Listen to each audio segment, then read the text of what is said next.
So now we are live, we're recording. So again, thank you all for attending and welcome to this first special edition of Battery Innovation in the Spotlight, today featuring an Indian corporation together with 𝗕𝘁𝘁𝗃𝘁𝗁𝗃 Next Agentur and the GBI, which helped us to connect with the Indian companies. Our goal is to start a cooperation to let the German companies and the Indian companies work together to establish a battery ecosystem, to advance the whole technology, and by working together, making innovation easier to access the market. And I think with this short welcome, I would hand over to my colleague, 𝗕𝘁𝘁𝗃𝘁𝗁𝗃. He initiated this whole collaboration with India, and he will explain a little bit why it came to that and what is our network TraWeBa is doing in this whole process. So Jonas, the stage is yours and you can start. Yeah, Max, thank you very much. Can you see my screen? I can see that, yes. Wonderful. Okay. So, hello and welcome everybody from my side as well. My name is 𝗕𝘁𝘁𝘁𝗃𝘁𝗁𝗃 and I am a mobility manager and responsible for the TraWeBa project here at 𝗕𝘁𝘁𝗁𝗃 Next. And in the following 4 to 5 minutes, I want to give you a short overview of the TraWeBa project in general as well, but also a description about what NDS Next actually is. And I also want to give you a little bit more information on how this special edition of Battery Innovations in the Spotlight came to life. So I will just get started and you can ask me questions afterwards if you want. So 𝗕𝘁𝘁𝘁𝗃𝘁 Next is an elementary component of the statewide strategy for the transformation of the economy in Lower Saxony, pursued by the Lower Saxony Ministry of Economic Affairs, Transportation, Housing and Digitalization. Our task is to keep an eye on technology and economic trends while building a strong and continuously growing network. We are also a catalyst for different projects. We ensure the transfer of technology and knowledge. We provide information to specialized actors as well as political decision makers, and we advise the state government and ministries strategically. And the 𝗕𝘁𝘁𝘁𝗃𝘁 Next Automotive Agency is part of 𝗕𝘁𝘁𝘁𝘁𝗃 Next and is the central point of contact for the automotive industry and mobility sector in Lower Saxony. We specifically support industry-specific small and medium-sized companies in Lower Saxony through technology impulses, knowledge and technology transfer. And we also network, of course, and initiate different corporations and projects.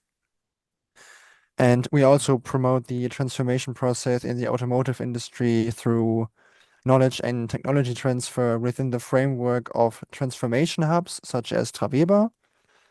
And here at 𝗕𝘁𝘁𝘁𝗃𝘁 Next, we already had a solid level of expertise in the field of the battery ecosystem. So we decided to partake in the project. And I think most of you are familiar with TraWeBa, but for those who are not, I want to give you a short overview. So basically, TraWeBa is a technology transfer project that is funded by the German Federal Ministry for Economic Affairs and Climate Action in order to promote knowledge and technology transfer between businesses, science, and research. And we are a consortium of 4 automotive clusters and 4 Fraunhofer research institutes. And we network along the entire battery value chain as shown in the picture on the right. And we also act German-wide, but also regional. Each consortium partner focuses on a different topic along the battery value chain. And our service therefore includes technology scouting, topic-focused working groups, workshops, and events like this, for example. We do company visits, industry and expert interviews. And for example, here at 𝗕𝘁𝘁𝘁𝗃𝘁 Next, we technology scout and have expertise in the field of battery recycling and second use. And as a figurative reference for that. I want to show you our map of battery expertise that we developed over the past 2.5 years. And as you can see, Lower Saxony has much to offer in terms of battery expertise, and we are excited to increase and strengthen our network here at TraWeBa, Germany-wide and maybe internationally. And we at 𝗕𝘁𝘁𝗃𝘁𝗁𝗵 Next are very happy that this particular event has come to life, because it started with a visit by Indian companies to Lower Saxony last year that we at 𝗕𝘁𝘁𝗃𝘁𝗁𝗵 Next organized in coordination with the Lower Saxony Ministry of Economic Affairs and the EU-India Trade and Technology Council, TTC. The innovation to Lower Saxony took place as part of the EU-India Technology Exchange 2024 on battery recycling technology for electric vehicles, which is a project of the European Commission and the Office of the Chief Science Advisor to the Prime Minister of the Government of India. And the initiative aims to strengthen cooperation between suppliers and users of battery recycling solutions from EU and India. And during a matchmaking event, 4 companies from India were selected to visit Europe, and I think some of them are also here today. And in coordination with the Lower Saxony Ministry of Economic Affairs, we have put together a varied program, which included visits to the Ministry of Economic Affairs and other locations in Lower Saxony, for example, on-site visits to universities and research institutions and companies in the battery recycling industry, as you can see here in the picture. Yeah, so I think that's in short for me. Thank you for your attention. Please don't hesitate to ask any questions or contact me and my colleagues here at 𝗕𝘁𝘁𝗃𝘁𝗁𝗵 Next. And I think we open for questions, or I just give back to Max. Yeah, if there are any questions from the audience, just unmute yourself and start talking. You can also always write your questions in the chat.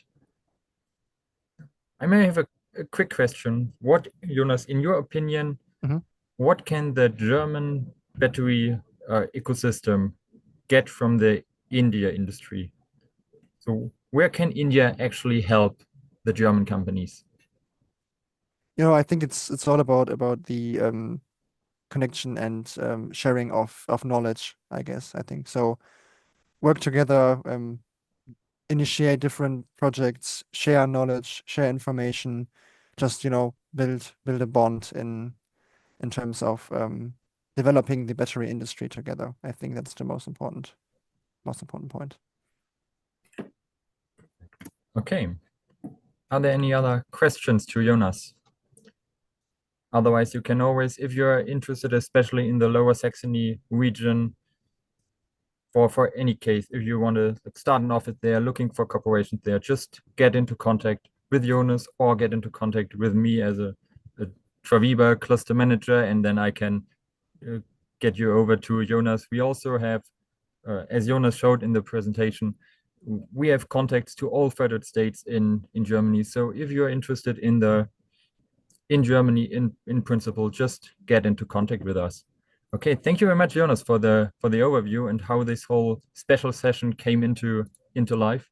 And now switch over to the other side of the story and switch over to Lena. She's working with a GBI, and they are connecting businesses along the battery value chain in India. So it's a similar topic, a similar type of work, but other country and probably other position of looking at the market as well. So Lena, stage is yours. Looking forward to your presentation.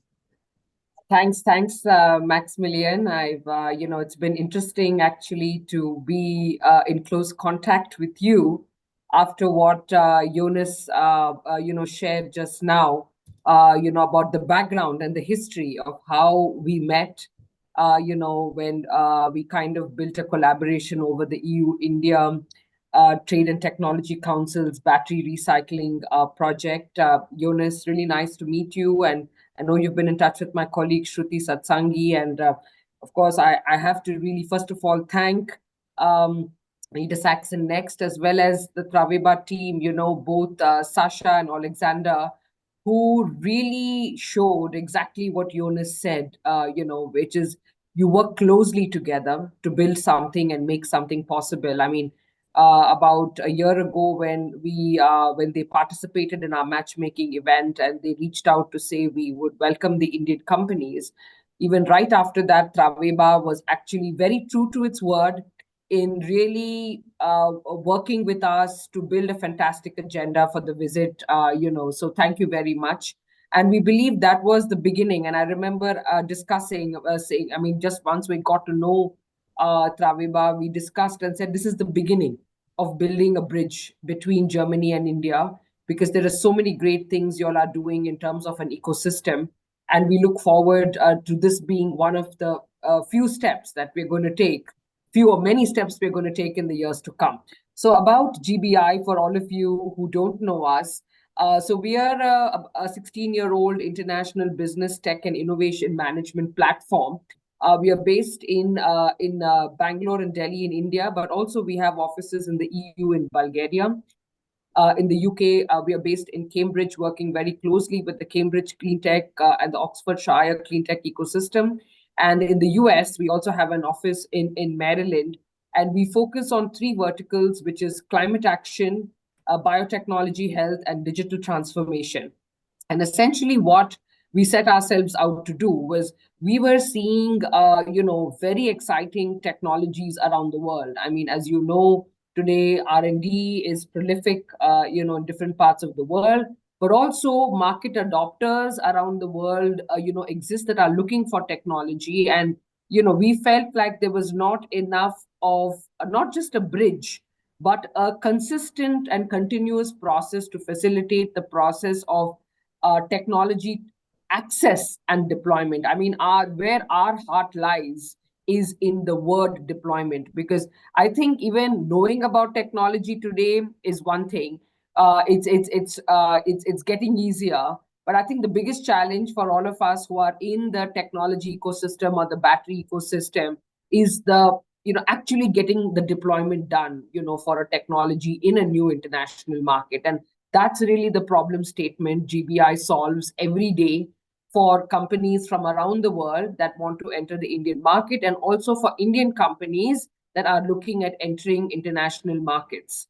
And as a team, especially in the circularity space, we really believe this is a global interplay between technology, innovation, and market access.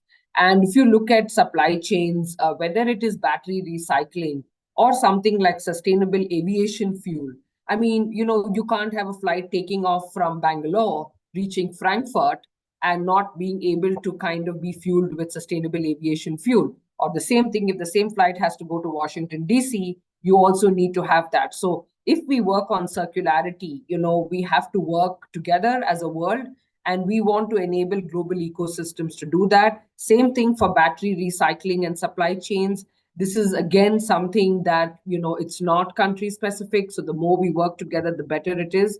And we feel that for innovators, a lot of time, they waste looking at their own market. And if they feel that they're not making traction there, that they feel that, they are failing.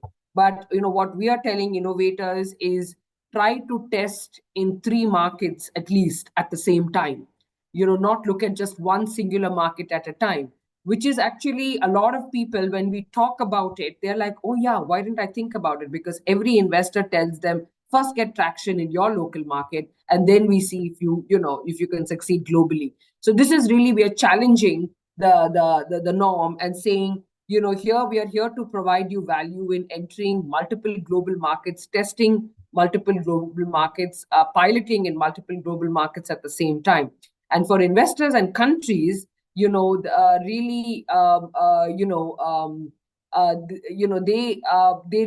at, they can really, reduce the vulnerabilities of their supply chain, and also work much better on conservation on resources and raw materials. And, when you look at technology access at a global level, the progress can also be more equitable, basically globally. So this is really, our thesis, so to speak, on, the framework within which we operate and work. And this cross-border innovation deployment is key, basically to think beyond local regional ecosystems and work with global partners, enable new thinking and perspectives, and basically SMEs can increase their chances of success. And we have been supporting, companies with, these 6 to 7 markets, which is the EU, UK, US, LATAM, India, Africa, and Southeast Asia. And we also believe that the battery value chain is one where markets and innovators need these global market access interventions. So, I mean, for all of you who are new to India, I know Jonas talked a little bit about it, but this is, we wanted to summarize. I have just 5 minutes to speak, and I think I'm already going to overrun. But really, it's a very, very attractive play right now. One is the EU-India TTC is really all set to focus and is focusing on the battery sector.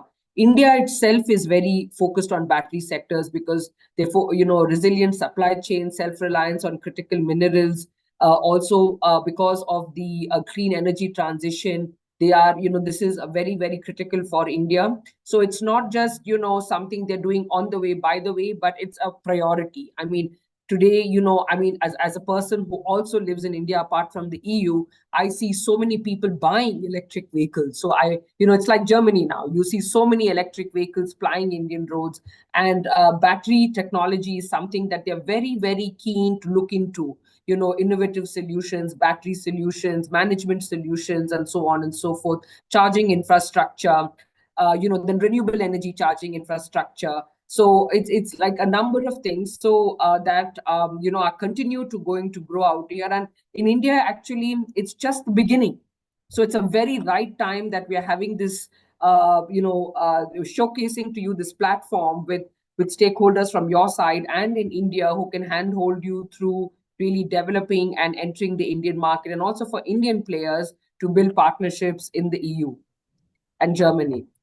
So and one of the things we keep an eye on the time, please. Yes, I'm going to wrap up soon. One of the things I want to encourage is for anybody who looks at coming to a market like India to always think about how fast they can start their first pilot project. It's not just to find customers and partners, but to really look at deploying your first project. I think that's very, very critical. Oftentimes people come, to kind of meet with partners, but I think always your aim should be your first project on the ground. So the other thing is, in that process of the journey, we are working very, very closely with investors and funding. I mean, one of the things in the technology market space, the biggest barriers is how do you raise money for the work that you need to do? So for, we have an approach where we look at blended financing approaches at GBI. So while for lower TRL levels, we look at, a developmental and philanthropic funding, our public sector funding. For TRL 7 and above, there is a whole group of investors that are quite interested in exploring new battery technologies. In fact, we've curated a list of 100 Indian climate tech investors and working very closely with 10, at a very personal level to bring innovative solutions into the Indian market. And I'm going to illustrate one such example of an Indian investor, which is a 20-year-old company, which is a project developer and an investor in green tech renewable energy solutions, who reached out to us because they wanted innovative technology in lithium-ion battery recycling, and an alternative to pyro and hydrometallurgy, which is more innovative, like direct recycling. So, like I said, it's not just about doing things in how it's been done, but also, what about technologies that are, more newer and can actually change the game. So they're willing to bring in investment, actually support with the entire project development cycles, regulatory approvals, bring the stakeholders together in India to do this. So it's not just money and investment, but also the whole project development. So this is like an example, and of an investor who's very keen. So if any of you have interesting solutions on battery recycling or waste management, circular economy, we'll be interested in. Also innovative battery technologies. Like I said, we work with multiple investors. We can help you. And I'm wrapping up very quickly. This is the case study that Jonas already talked about, how we work Lena, together.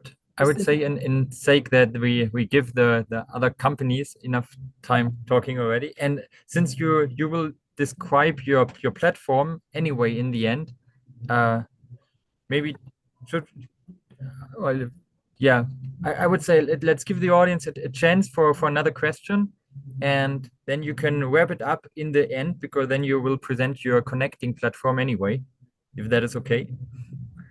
Absolutely, absolutely. The meeting is in your hands. Thank you very much. So, is there a question to GBI? A quick one. Otherwise, we will move over to the next company, and the company is called 𝗕𝘁𝘁𝗃𝗁𝗵𝘁, and I'm very pleased to welcome Parth from this company presenting, and they are tackling the really important topic of recycling. Almost in every session we have so far, there is some company with some innovation, some idea of how to make this recycling process possible. And I think that shows the importance of this whole market area. So, Parth, you can already share your screen, and remember you have 4 minutes to present your idea, and then Sure. 4 more minutes for questions. So the floor is yours. Could you see my screen? Can you see my screen? Yes, I can see it, but it's not in the presentation mode. Sure. Just give me a second.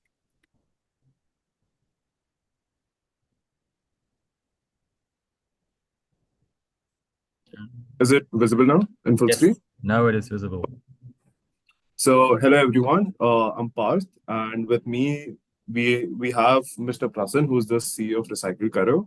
And basically, just to give an overview, we are a lithium-ion battery and an e-waste recycling company based from India in Maharashtra. So we are a 14-year-old company, and we have entered the recycling business 14 years back. We started with 1 year of paper recycling, and then we shifted to e-waste recycling and lithium-ion battery recycling. The current capacity that we are running at is 10,000 metric tons of lithium-ion battery recycling and 24,000 metric tons of e-waste recycling annually. So these are some of our innovations. We have created a technology through which we have created an in-house technology through which we extract all of these precious metals from the batteries like lithium, cobalt, manganese, nickel at a purity of 99.5% plus, and the extraction rate for the same is 95% plus. And we have even filed 2 patents regarding extraction of lithium from batteries. And the plant is located of 90 kilometers from the Mumbai airport. It is in Wadha, Palghar. So that is a bit about us. And these are some of the products that we can recycle. So basically, when we talk about e-waste, anything that consists of PCB inside it, it is considered as an e-waste. And we have the technology to recycle extensively all kind of batteries available in the market today. So these are some of the metals that we recover from e-waste and lithium-ion battery, both of them. And all of these metals are some of them are from the PGM group, and some of them are even like daily used, like aluminium, iron, and all of these metals. We even have the technology to recover palladium and platinum from different sources and different e-waste kind of things.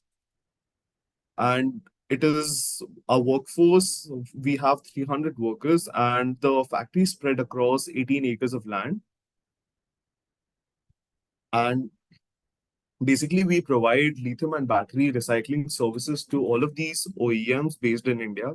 One of our biggest customers, some of our biggest customers are Tata Motors, Bajaj, and Ather, and all of these EV companies, through which we have a contract and we buy batteries from them, and we recycle them, and all of these metals are sold into the market again. And all of these metals are industrial grade metals, so they can be used in the future. They can be used again into the manufacturing of cells in India. As you might be aware, a lot of companies are opening cell manufacturing companies in India, factories in India. So this is a bit about us. This is a bit of a process that how is the process like with the OEMs, and how do we take it further? And basically, we use the technology of hydrometallurgy.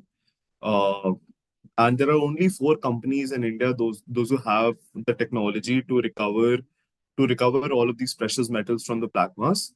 Black mass is basically a powder which consists of nickel, cobalt, copper, and lithium. So that is a bit about us.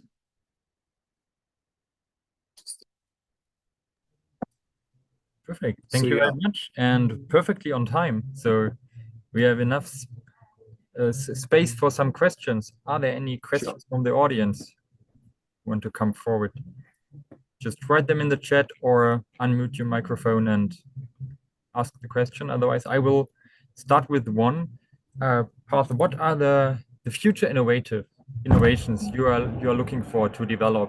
And maybe also for these innovations, what partners would you need? So the future innovation that we look forward is battery as a segment. It is a rapidly growing and rapidly evolving industry. We see every day there's a new kind of chemistry coming up in the industry. So the innovation is an unstoppable process for us. So basically, whenever there is a new kind of battery innovated in the industry, we need to be be efficient enough to develop the technology as soon as possible, so that we have the capability to recycle the new chemistry batteries in the market. That is one of the factors that would change us. Thanks a lot. Maybe a follow-up question, which is interests me in general. How do you see if a new battery technology comes, a battery chemistry like sodium batteries in general? Yeah. What is the impact you expect on the recycling market, since sodium is so much cheaper than lithium? I would like to comment here. Yes, the sodium type of battery will be much cheaper compared to what lithium-ion batteries are there. But as per the utilization of these batteries, because the end use will not completely replace lithium-ion batteries. Because of the weight of the sodium-ion batteries, they might go into energy storage devices. They might not be used fully into EV vehicles, or might be used for the vehicles or for logistics or some other like applications, but they will not completely replace lithium-ion batteries. Lithium-ion batteries will be there. And in case of recycling industry, like what we do is we have a hydrometallurgy plant where we are recycling all type of lithium-ion battery chemistries. Even if the sodium-ion battery comes for recycling, we have a kitchen ready to recycle for that. So we have a setup ready where we can recycle the sodium-ion batteries also within our plant. So recycling is possible, as well as these all chemistries are, as of today also, there are different chemistries in lithium-ion batteries like LCO, LTO, then NMC, LFP. So every chemistry has their different applications. Few are effective in drones, few are effective in portable devices, few are effective in EV vehicles. So these will be co-sharing the space which we assume. It's good to hear. So the business case is secure. There's a question from the audience. Daniel Seidel wants to know if the whole recycling process you are doing is a dry process. Is it a pardon? Is a dry process? So you know the difference. Yeah, so the shredding part is the dry process, but after shredding the batteries or the black mass, that black mass goes through the hydrometallurgy process, which is water and chemical based. And our plant is zero discharge plant, because at the end of the day, when you recycle everything, extract all the metals, there is a lot of water generated. So this water we process using a multi-effect evaporator plant, where water is evaporated, condensed, and used back into the system. So no water discharge goes out, while the byproduct is sodium sulfate, which is again sellable in the market. All right. Daniel, I hope that answered your question. Otherwise, just speak up with a follow-up question. And I think we have time for a last question. Puneet is asking, is there a good ecosystem for enough end-of-life batteries to be collected for recycling? Yes, there is because till last year our capacity was 4,200 metric ton, which we have increased to 10,000 metric ton this year, while our plant was almost 95% utilized last year. And we see a lot of lithium-ion battery scrap getting generated because they are there in the market since last 5 to 7 years. We have also started looking at the EV motor scrap, EV batteries coming up for recycling, especially two-wheelers and three-wheelers are in a large quantity. While there are a lot of lithium-ion batteries which are used in the network towers and all. So, we have collected around in one go 350 metric ton of batteries or 700 metric ton of batteries. That kind of huge quantity is available already. Thank you very much. And I think the last question in the chat is a really short one, so let's squeeze it in because it's, I think, a yes or no question. Do you also consider recycling the graphite? Yes. So we are developing a process to create graphene out of the graphite. Like pure graphite, we are already working on that. And the next stage will be to create graphene out of that. Perfect. Thank you very much. And with that, we switch over to the next company, and I welcome Sachin on the stage from the company Lohum, and they are actively looking for a partnership between Lohum and German companies. They are doing quite a lot.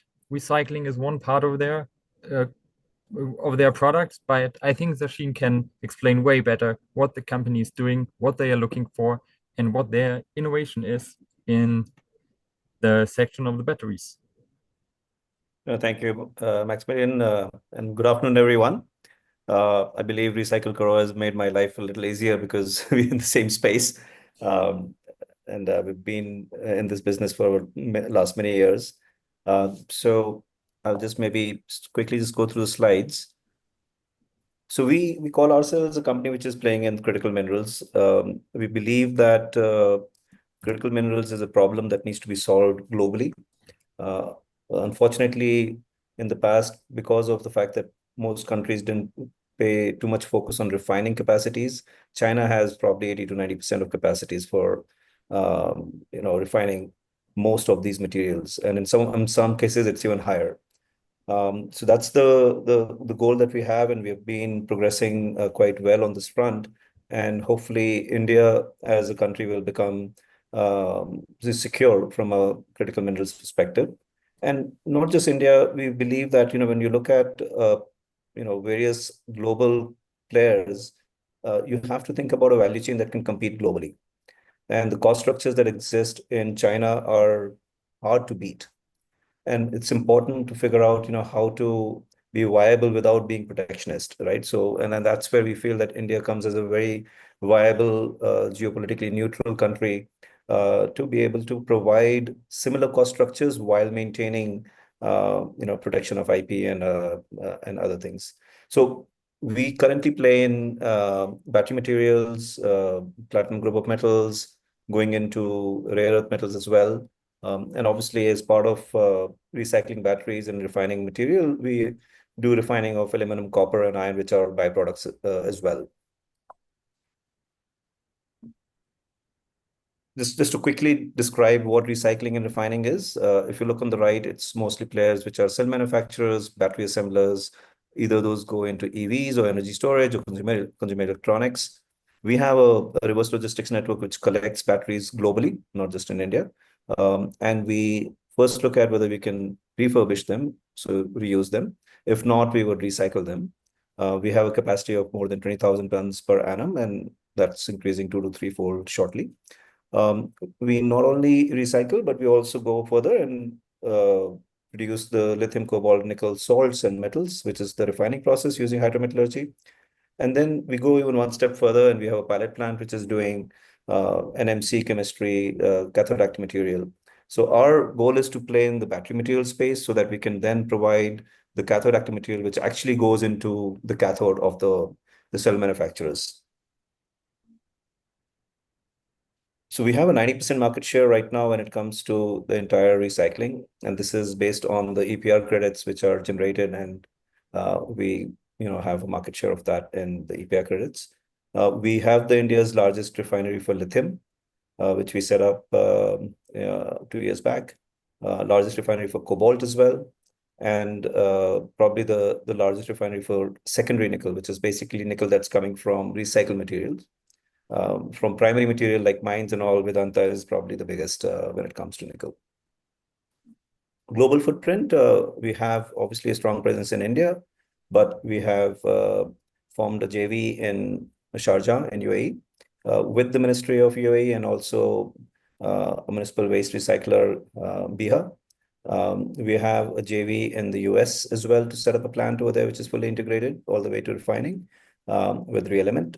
And we're setting up the plant there.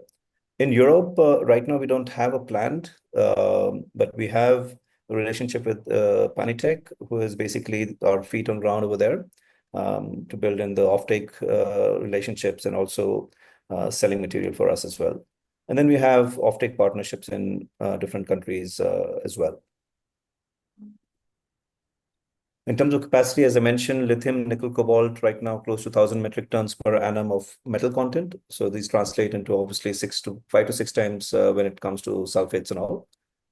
We have started doing PGM and then getting into rare earths right now. Copper, CAM, and last bit is the black mass production, which is what we started out with, which is sizable, but we plan to increase it substantially. We work with almost every brand in India when it comes to EVs or electric batteries. Some of these players are players where we source batteries from. Some of them are where we sell material to. Some of them are where we are working in an EPR relationship as well, given the fact that just to describe EPR as extended producer responsibility, which basically the government has mandated, which requires producers to buy credit so that it can support the recycling of the materials that they produce.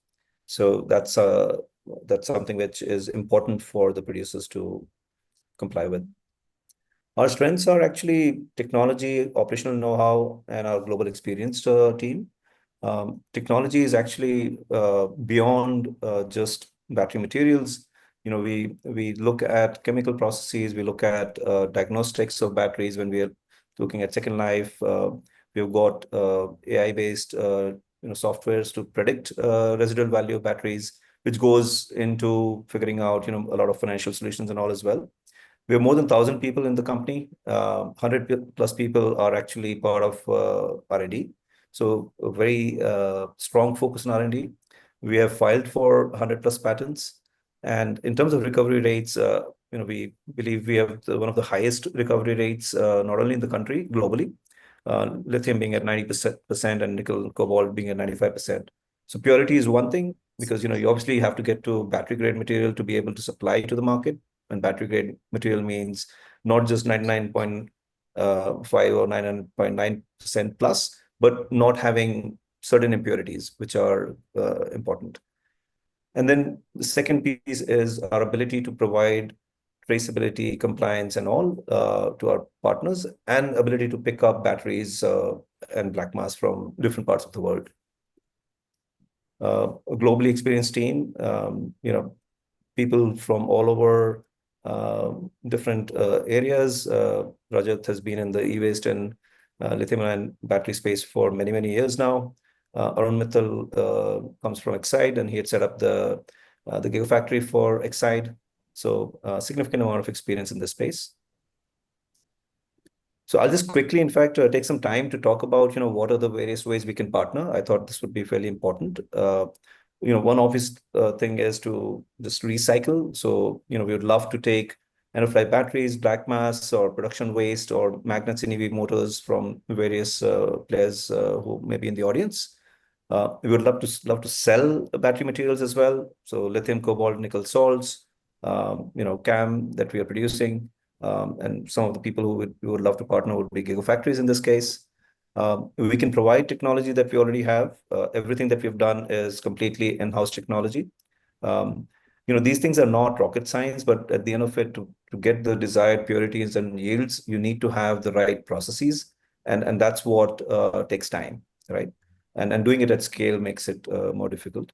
We would love to also partner with. Also have a look at the time, please. Yeah, I'm just ending this last slide. So, technology which is maybe at TRL 6-7, people who don't want to pilot things would love to work with them and see how we could do it in India at a much lower cost.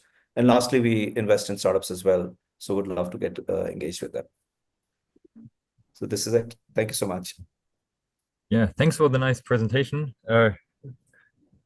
A bit over time, but you answered already a typical question of mine, like what is your call of action? What are you looking for? So, and I see there's already the first question from the audience. Shruti?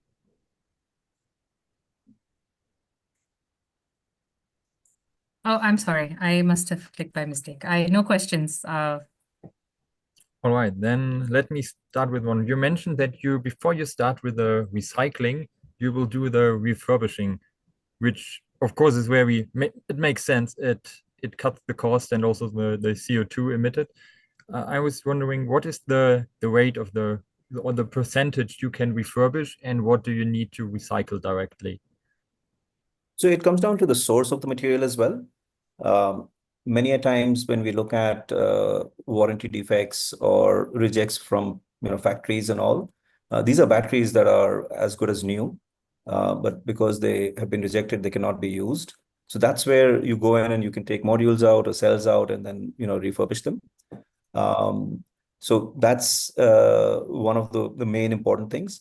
And then the other piece is to look at what's your still the battery health that's remaining in the battery, and that's where our the data science that I was talking about comes in. How do you determine the state of health based on the usage? And then you can decide whether it can be put into second life. So I would say that in case of warranty defects and all, it's 100%, for example. But a lot of the batteries are end of life, consumer electronics and others, in which case you can't really refurbish those. But we'll see growing numbers of these second life solutions for batteries that are coming out of just production defects and warranty defects. Mm-hmm. Thank you very much. We have time for one very quick question, if there's one in the audience. Otherwise, and there's not, then thank you again very much for the inspiring presentation. And we move over to the next speaker. I welcome 𝗕ጵ. He's from the company Lithion Power. And we are now leaving the sector of the battery recycling, and we are now entering the battery management systems. They can be used in a wide variety of applications.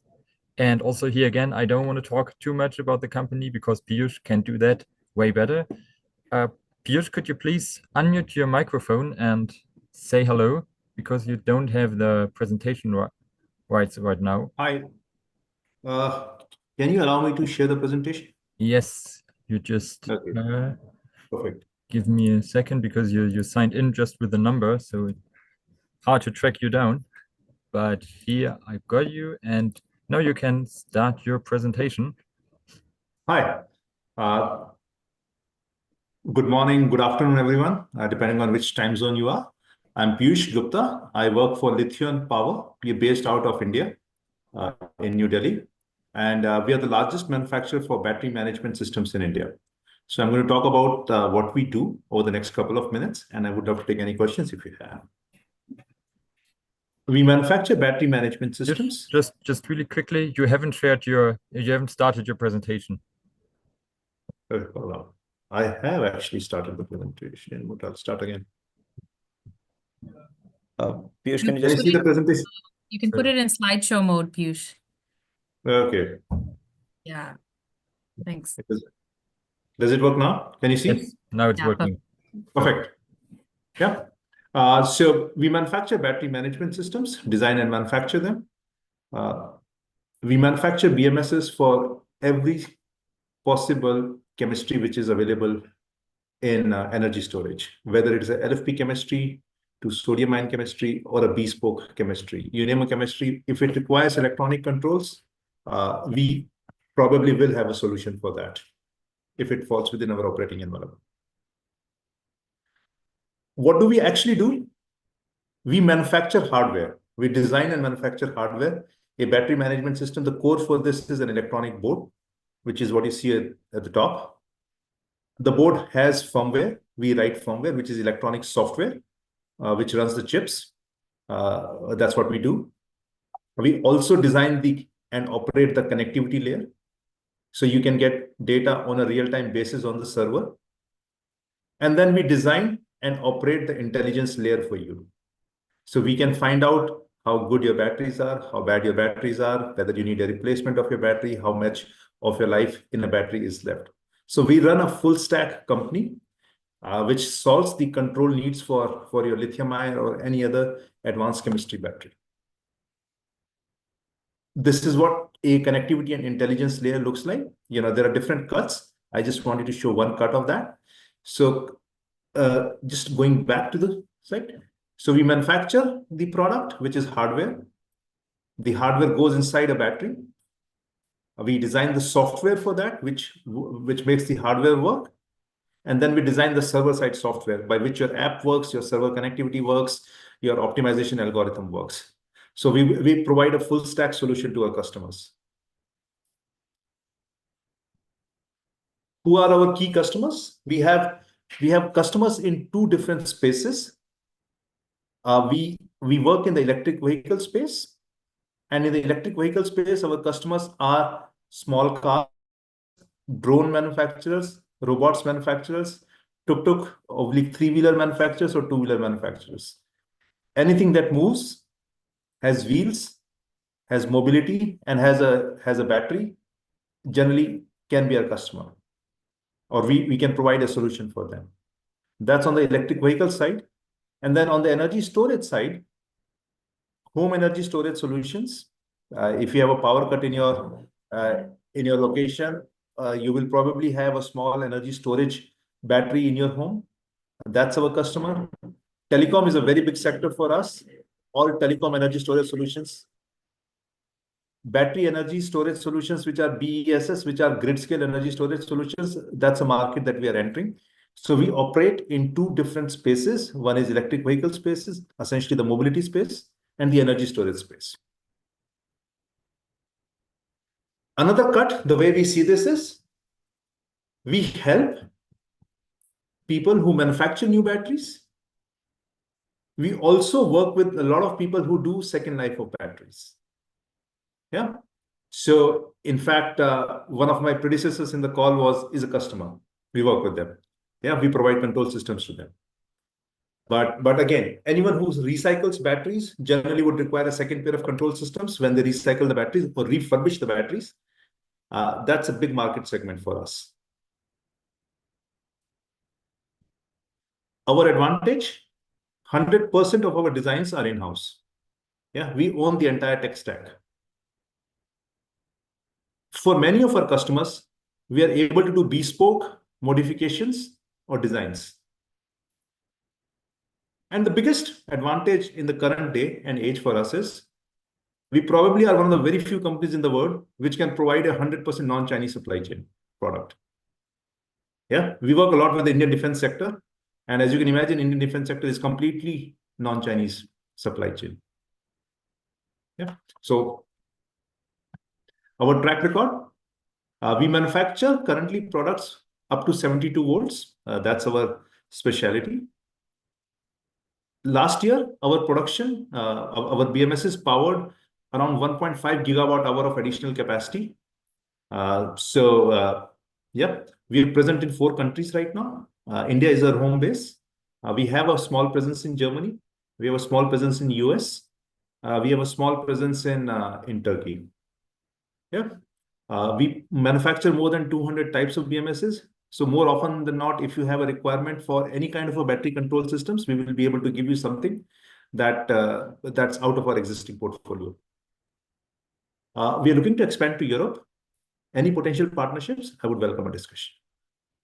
Thanks.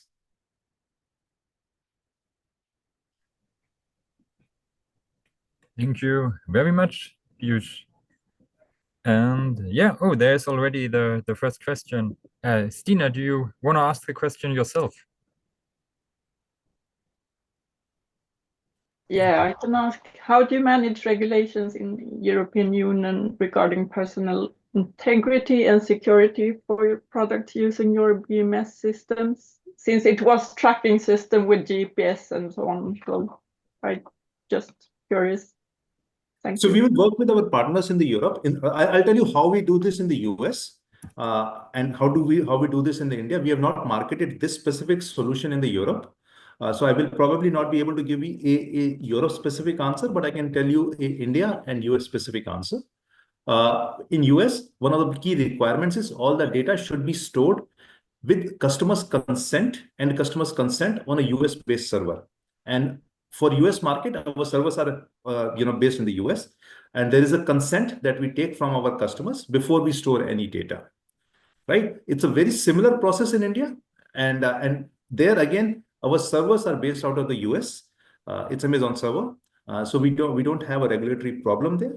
I think in EU also, the regulation wants a consent from the customer and a storage in a location where the customer is comfortable with, and we are able to customize that.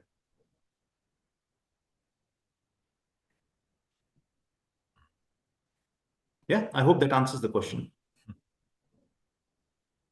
Yes.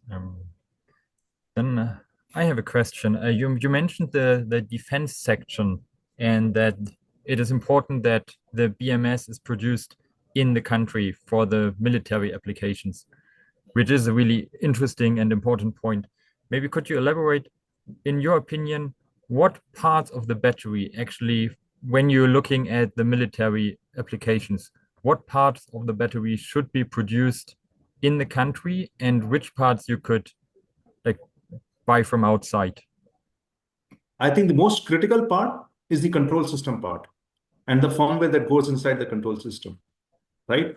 So that's where you can write Trojans. That's where you can write something which is harmful for anyone. Yeah, you can insert viruses. So in terms of when you are looking at significant security and safety for very critical applications, that's the stuff that you would probably want to do in-house, whether you do it inside the company, whether you do in-house inside the country. I think there are different levels at which you do that, but that's where people are most concerned. People are more concerned about I think data safety and data security is one concern, but more importantly, I think governments are extremely concerned about what if somebody can hack my entire system or somebody can put a Trojan inside my entire system. So that's where an electronic board design and the firmware has to be with a partner that you can trust. Yeah, thanks. I think wise words in the end. Yeah, so we are coming to the end of today's event. Maybe Piyush, last question for you. If there's no urgent question from the audience, then what is your call to action? What are you looking for, especially looking to Germany, looking to the European market? So what we are looking for is our potential partners in Europe. We are looking to manufacture in Europe for Europe. I think in our market, local manufacturing is getting traction. People want local supply chains, and we are looking for partners with whom we can manufacture in Europe, so that we can service customers in Europe together. So that's our expectation and hope. Very nice. Okay, I'm just posting your LinkedIn account in the chat. So if you want to get in contact with Piyush, just use LinkedIn, contact him, and keep collaborating. With this, we are coming to an end of today's session. It was a pleasure listening to you. It was very interesting. But before you leave, I will say goodbye now, because then I hand over to GBI again. They want to show what possibilities there are as a follow-up, so that we are not going out of this meeting, had a nice discussion, listening to nice talks, but then everything is going their way and connections and contacts get forgotten.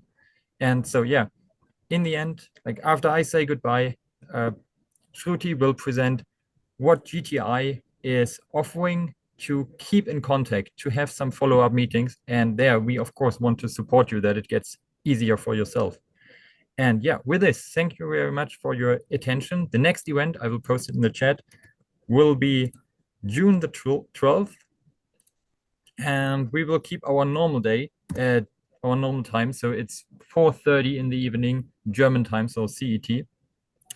And yeah, we have already some very interesting companies signed up. We will, the Upsell Alliance, which is a large European network, will present themselves. Also, we have interesting startup. We have Shift Materials, which will talk about a new type of cathode material and how they produce this cathode material. We have the big company of 𝗕𝘁𝘁𝗵𝗵𝗵𝗁, which will present. We have 𝗕ः, which agreed to give a presentation. So a lot of really interesting companies will present next month. And with this, I wish you a really nice day or evening, depending where you're listening to.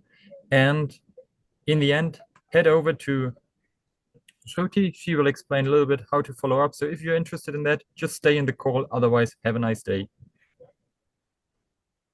Thank you, Max.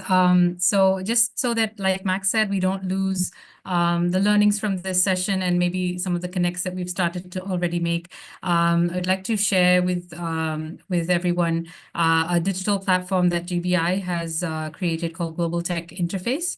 And the Global Technology Interface allows you to display your technology solutions, sort of like a LinkedIn for technology displayers and innovators. The registration is all complimentary as part of this session. And with that, you have access to, other innovators in the space. It gives you a platform to connect and find potential partners for collaboration. We also post events and sector-related news and opportunities, both across the world, since we are global in nature, that you could potentially participate in and gain further visibility through the platform. So please do take the opportunity to connect, and we are available to assist you in your market access and technology deployment journey.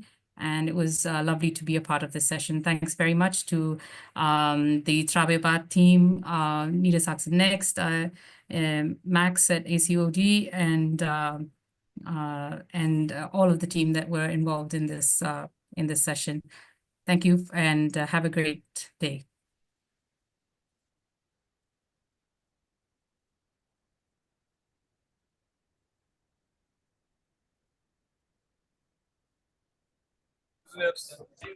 Okay, thank you, 𝗕𝘁𝘁𝗃. So yeah, I think a lot of people wanted to know how to do the follow-up. So here I think it gets a little bit loud now in here. Because I'm from the Munich fair, and where I was moderating the event now opened up and everything gets loud. So yeah, thanks for the presentation. I will keep the session online a little bit longer. So if you want to connect, if you want to talk to each other, just use the last 10 minutes.